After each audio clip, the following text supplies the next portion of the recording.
Lep pozdrav, moje ime je Ivan Jurgec in danes bi vam rad predstavil eno tako tehniko, s katero boste našli skozi dan, če še ne veste, kaj bi radi počeli oziroma kaj radi počnete, točno tisto, kar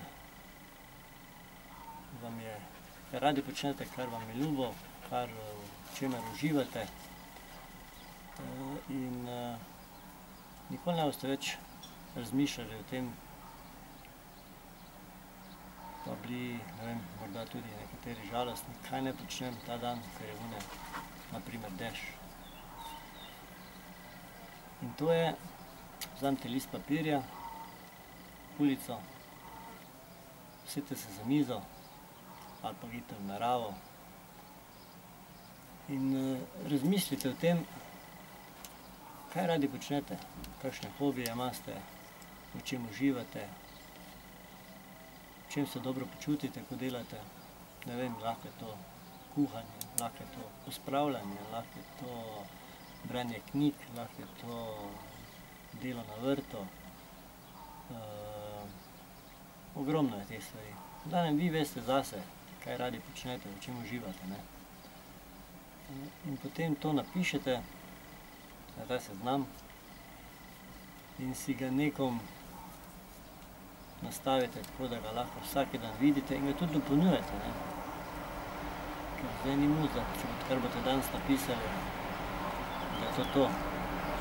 Lahko se še bolj spomnite še kaj, pa dopolnite. In potem recimo, če pride kakšen dan, ura, ki recimo ne veste, kaj bi počeli, mogoče vas malo pojezi vreme, ki je zunaj deževno, da pozimi sneži in mrzlo, da je plus 40 stopinj zunaj. Poglejte na ta seznam in poglejte, ne vem, rad berem knjige, vzamite kakšno dobro knjigo v roke, preberite, ne vem, pride vnukinja, vnukec na obisk, igrajte se z njim, če imate otroke, ena taka zadeva, da sigurno so otroci na nekem mestu, s katerimi radi počnete marsikaj, ali da kakšno igranje, ne vem, šah, človek jezi se, bilo kaj, lahko tudi učenje, če se radi učite z njimi, ali pa oni uživajo v tem. Kaj pač radi vi počnete? Ker kar boste vi radi počeli, v čem uživate, s tem se boste sami izboljšali tisti dan. Ne boste morda tako napeti, živčni, jezni, ker če človek nekaj rad počne, v nečem uživa,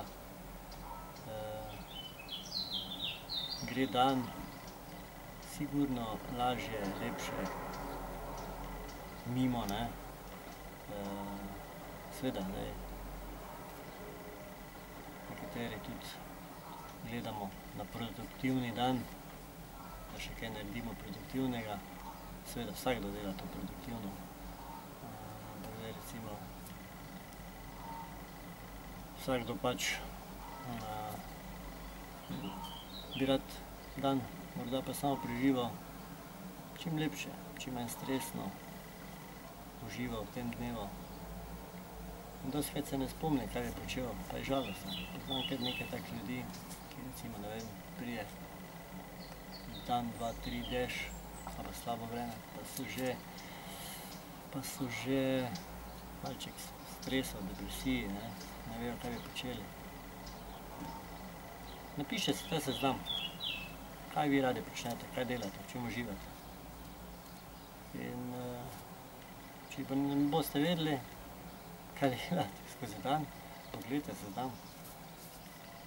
Pogledajte ga, definitivno, če si boste v vsakem trenutku našli neko dejavnost, aktivnost, hobi, delo, katerega boste lahko začeli izvajati, in če ste ga napisali na ta seznam, ga tudi radi počnete in uživate v tem. To je ena taka vajica, eno tako, mislim, močno orodje, lahko rečem, ki meni kar pomaga pri teh stvareh, če slučajno ne vem, kaj bi počel, čeprav ker dobro vem, kaj početi vsaki dan. Tako da ja, uživajte življenje, radi se imejte, lepo se imejte, delajte tiste stvari, v katerih uživate, družite se z ljudmi, kateri vas inspirirajo, vam koristijo, v tem smislu, da se lahko z njimi lepo pogovorite, da se družite. In te osebe so predvsem dostikrat, pa največkrat otročki, ki so neobremenjeni s tem današnjim življenjem toliko kot odrasli. In to je to, ne. Uživajte življenje, naredite si ta seznam. Verjamem, da vam bo koristilo, če slučajno ne veste, pa ne boste vedeli, kaj tisti dan delate. Adijo.